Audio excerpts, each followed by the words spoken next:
มื้อนี้บายดีมื้อนี้ที่พากันออกเส้นทางกันนะเมื่อวันเดือนจาก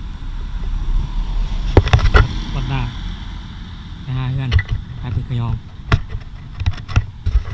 อันนี้บัตรพยามโตแล้วพารถร้ายกันยังเอาซะทางเฮ็ดยังเอาเนาะเดี๋ยวในโฮมในอุดเอาแล้วโอ้มีโอซีมากเลย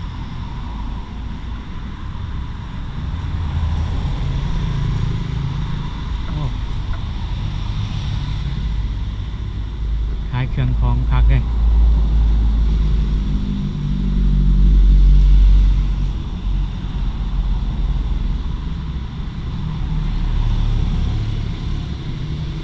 เครื่องมาจากออสเตรเลีย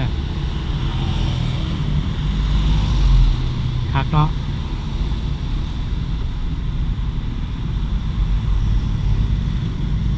โอ้ยางกับโอ้โหกันโอ้มันน่าจะได้มาลองกันเลยอาหารขายคอมเคยมาซื้อกันนึงนะซื้อไปให้เจ้าเมืองเจ้าเมืองเหนือซื้อแล็ปท็อปตัวนะนี่นะ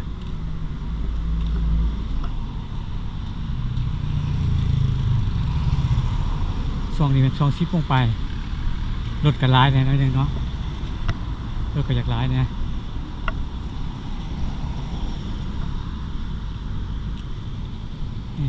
หอพักโรงเรียนเทคนิคเยอรมัน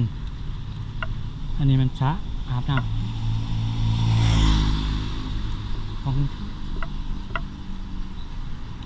ของโอซารี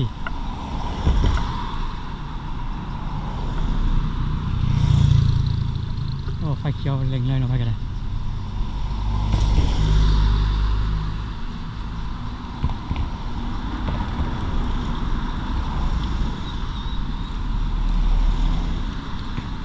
เอาแลนไปกับไฟแดงไง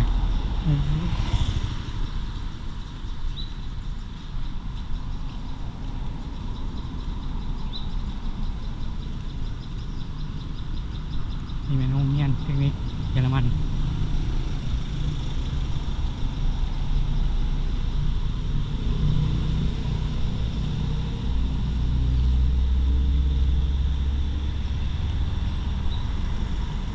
โอ้นี่หอพักคู่เนี่ย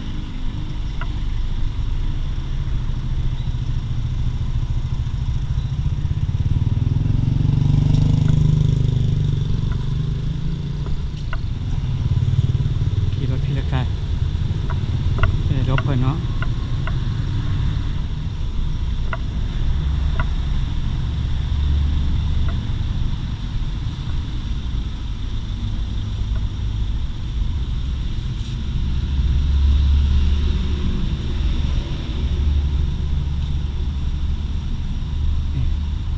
มหาวิทยาลัยเทคนิคเยอรมันวิทยาลัยเทคนิคเยอรมันเป็นเฮ็ดสร้างพวกสร้างต่างๆ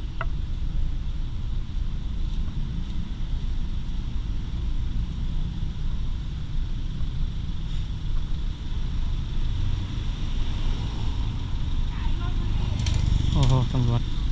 จะย่านแท้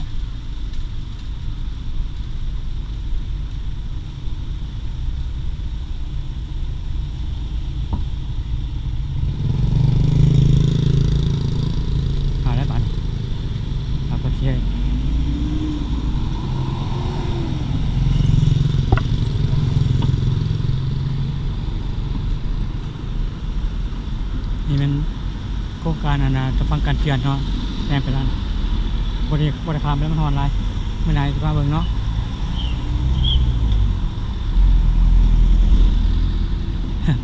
พอวีตัวไฟเนาะตำรวจ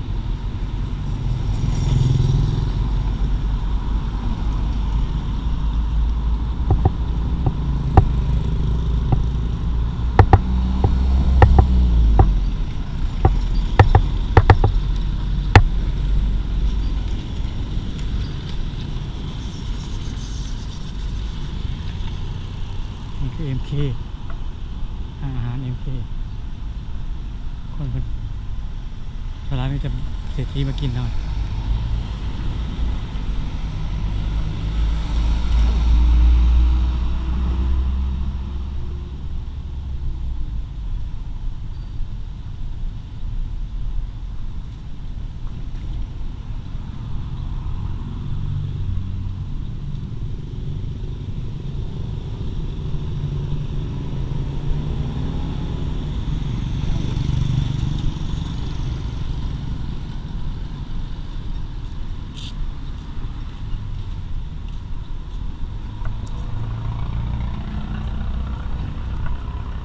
เคสุกี้เนี่ยของทันแกะ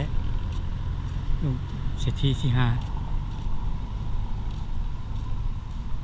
มียาสกิก็มีอยู่เลยเคยมากินแล้วแซ่บอยู่สมัยนาเป็นพนักงานเพิ่นเขาจะเลี้ยงมากินอยู่นี่แซ่บอยู่เดี๋ยวนี้เนี่ยเป็นพนักงานแบบนั้นเลยยากแล้วสิเขามีเงินเนาะ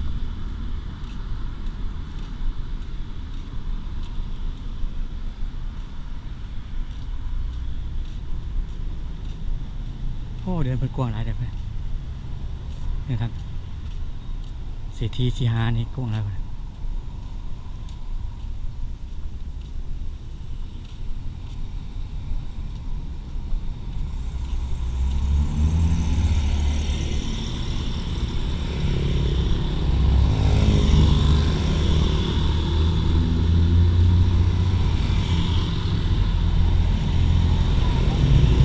โอ้รถมาแท้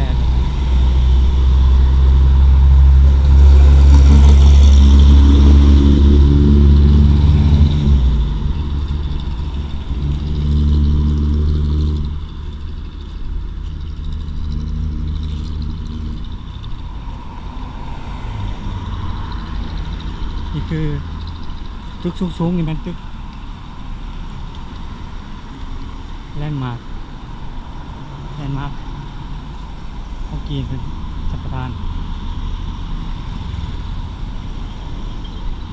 โรงแรมแลนด์มาร์ค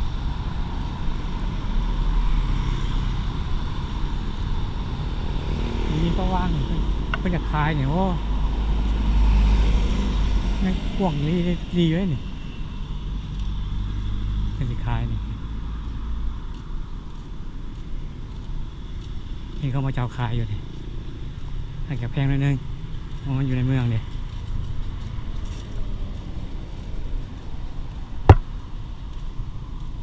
โอ้ไก่ชอดเพื่อนแล้วเอา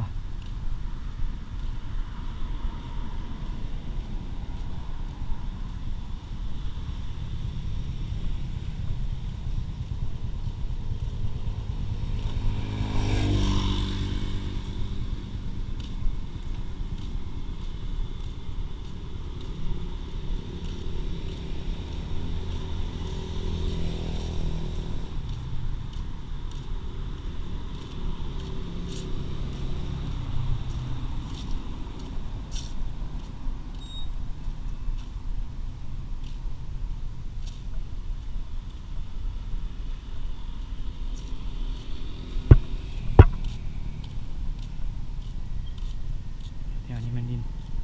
เปิดสิคายเลย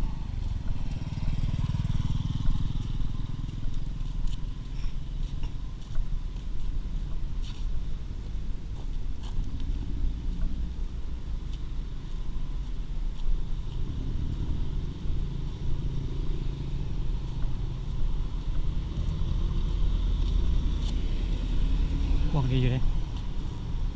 เนี่ยให้เศรษฐีมาเฮ็ดอพาร์ตเมนต์ในเรื่องนี้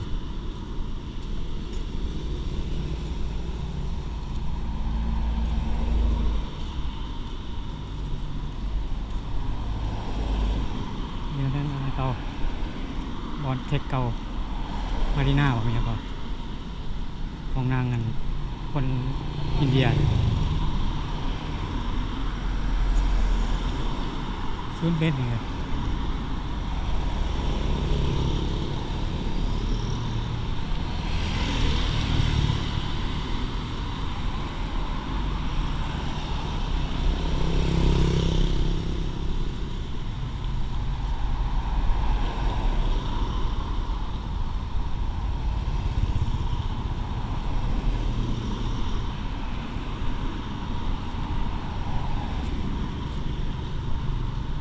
าทุกอย่างเขาไปอย่างดีงามเลยแล้วมันก็เศรษฐีเลยมันชุนเบนเนาะ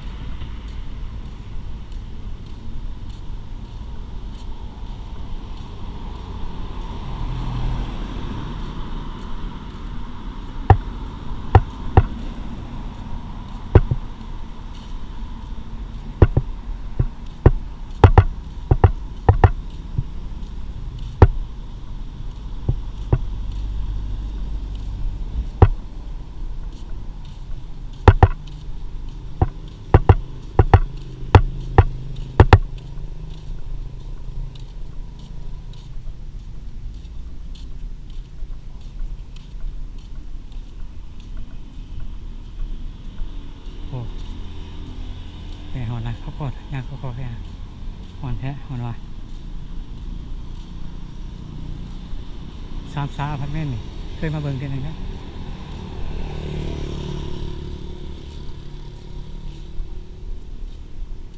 เป็นศูนย์เบียนเมดเนาะ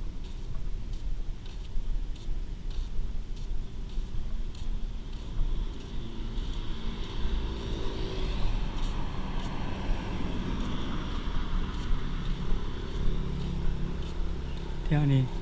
งานหนึ่งงานมันน้ำมันเป็นมาธุรกิจนี้ขายเครื่องขายของนะมีแต่เป็นอาหารใหญ่ๆเนาะอาหารรถศูนย์เบนบอกแมงต่างๆนี่นะมาขายรถขายรางแต่ว่าห้ามมายิ้มมาย่อยน้อยๆเพราะว่าอยากมีซูเปอร์มาร์เก็ตมินิมาร์เก็ต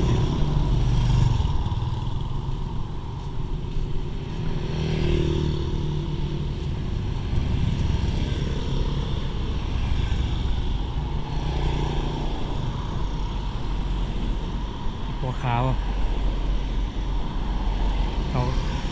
เขาเกตคุกย่างเลยนี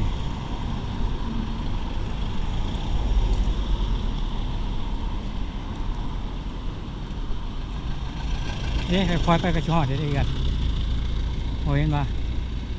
เดินรถบอกยากๆเดินรถไดเวอร์อินไดรฟ์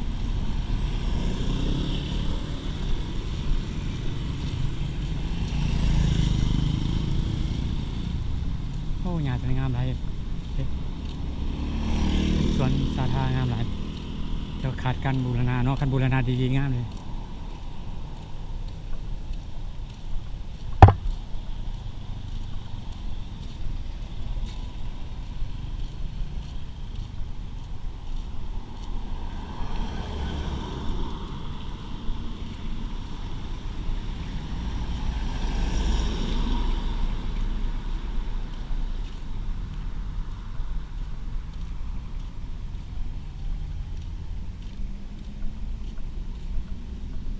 โรงแรมรัชวีปิดเลยสงสัยไปบอลอดแล้วนี่ปิดเลยตะกี้โอ้บังดังเลย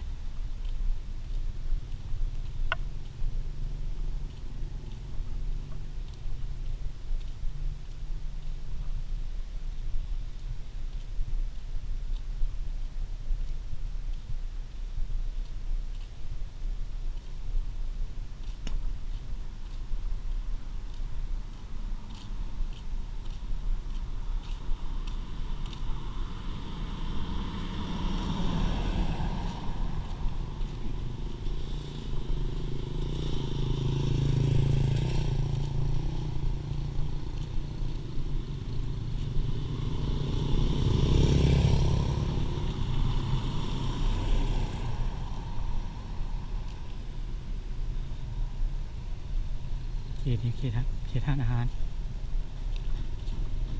มีอพาร์ตเมนต์หลาย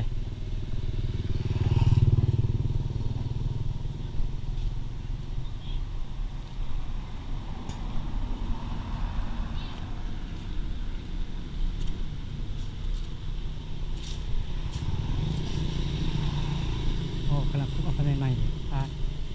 พาร์ตเมนต์หลายแถวนี่ก็ไม่อพาร์ตเมนต์เนี่ย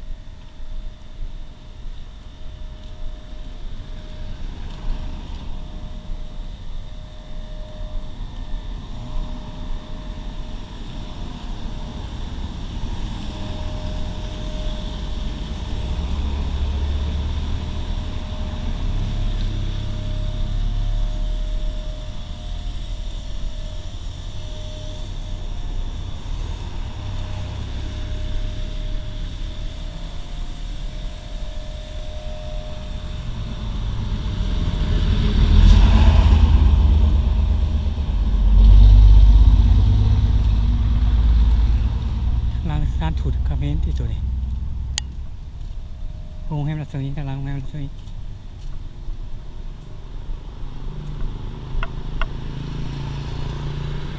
ทางหลังโรงแรมรัศมีเลย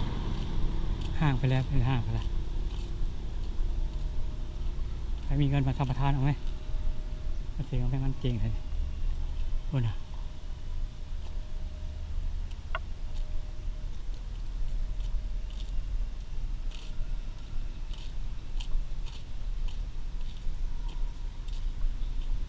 นี่สาธุเขมรนะรังสาธุเขมร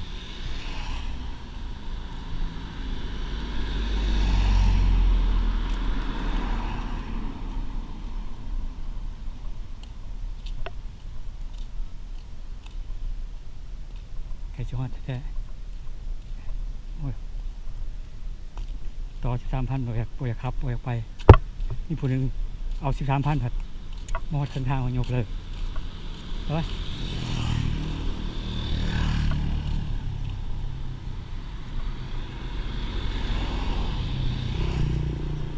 กันกับเรื่องยางซะง่ายเลยนี่ยางไปยางมาไปช่วงอาทิตย์เลยเด้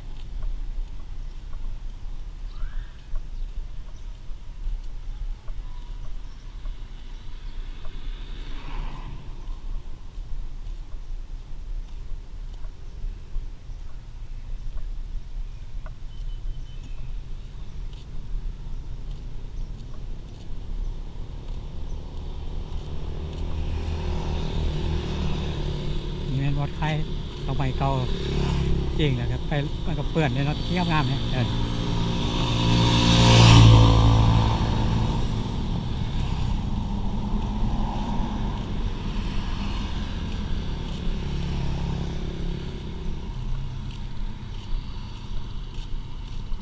นี่อพาร์ตเมนต์อีกนี่จะเป็นที่อพาร์ตเมนต์นะโรงเรียน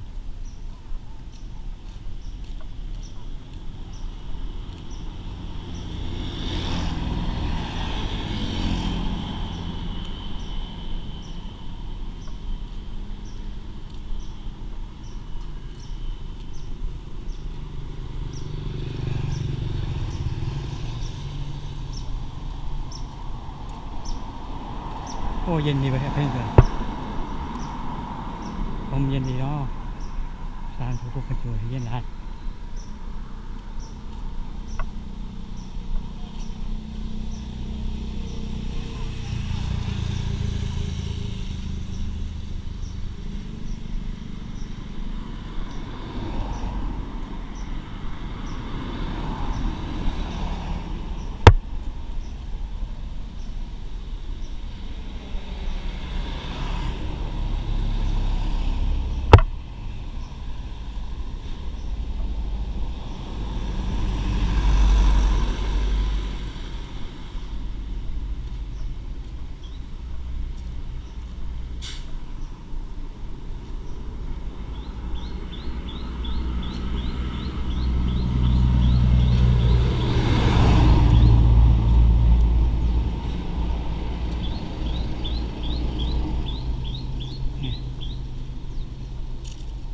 เดี๋ยวนี้พอได้มาดูอะไรเลยอยู่ไกลเพื่อนละล่ะพอได้มาแถวโอ้สวยมากต่าง